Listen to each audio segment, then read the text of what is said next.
तो प्राधिकरण और श्रम विभाग ही बता सकता है कि इनकी मंशा क्या है। पर as a entrepreneur, as a NEA president मैं इतना कह सकता हूं कि जिन लोगों को जितनी रिक्वायरमेंट है अपने प्रोडक्ट के अनुसार उन्होंने उसी में ही अपना रजिस्ट्रेशन कराया हुआ है। सपोज करिए किसी को 10 से 15 वर्कर अपनी फैक्ट्री में चाहिए तो वो फैक्ट्री एक्ट में क्यों जाएंगे, वो श्रम विभाग में ही अपना शॉप एक्ट में अपना रजिस्ट्रेशन कराएंगे।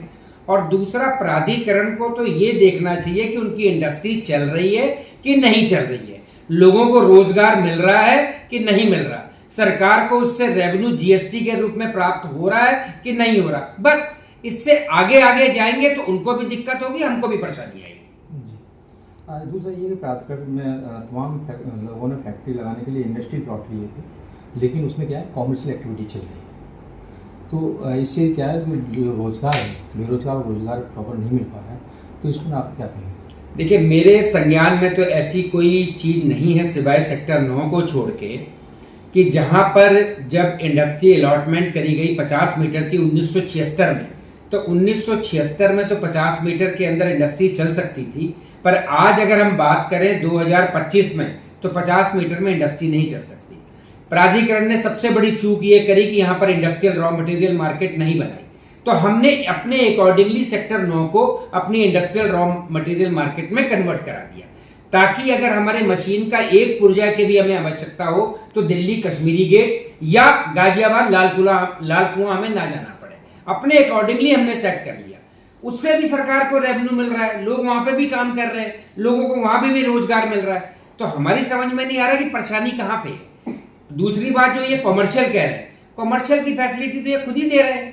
आज अगर इन्होंने इतने सारे ऑटो शोरूम को इन्होंने कॉमर्शियल की एक्टिविटी की परमिशन दी है 25% में, तो किसने दी है? प्राधिकरण ने दी है। आज दुनिया भर में सेक्टरों में, नोएडा की रेजिडेंशियल में इन्होंने गेस्ट हाउस की, बैंकों की परमिशन दी है। जहां पे लोगों ने रहना था वहां पर उन्होंने कॉमर्शियल एक्टिविटी की परमिशन दी है, तो किसने दी है? प्राधिकरण ने दी है, हमने नहीं करा। ये सब कुछ काम जो भी करवा रहा है वो प्राधिकरण ही शुल्क लेके करवा रहा है। तो क्या मानते हैं, इसमें सारा दोष प्राधिकरण का है? देखिए, दोष कभी भी नहीं होगा। अपनी जरूरत के अनुसार शहर बदलता रहता है, जिसकी जैसी जरूरत वैसी ही चीजें चलती हैं। आज शहर में अगर आप हर एक सेक्टर इंडस्ट्रियल में देख लीजिए तो कम से कम सैकड़ों की तादाद पे सड़कों के ऊपर लोगों ने रोज अपने घोंचे लगा रखे हैं। प्राधिकरण को भी पता है, जिला प्रशासन को भी पता है, पर काम कर रहे हैं, उसकी नेसेसिटी है, उनको कहीं दूर नहीं भेजा जा सकता। वो तो सरकार को कोई राजस्व भी नहीं देते। सैकड़ों दुकानें ऐसी सड़कों पर लगी हैं कि जो सरकार को उससे कोई बेनिफिट नहीं है, पर लगी हुई है क्योंकि उसकी आवश्यकता है। तो इसके बारे में आगे प्राधिकरण को ही पॉलिसी बनानी पड़ेगी, नीति बनानी पड़ेगी, उसी को फिर अमल किया जाएगा। इन सारी चीजों के लिए क्या एनईए कुछ कदम उठाता है? एनईए ने हमेशा प्राधिकरण को बताया कि ये चीजें क्या हो रही है।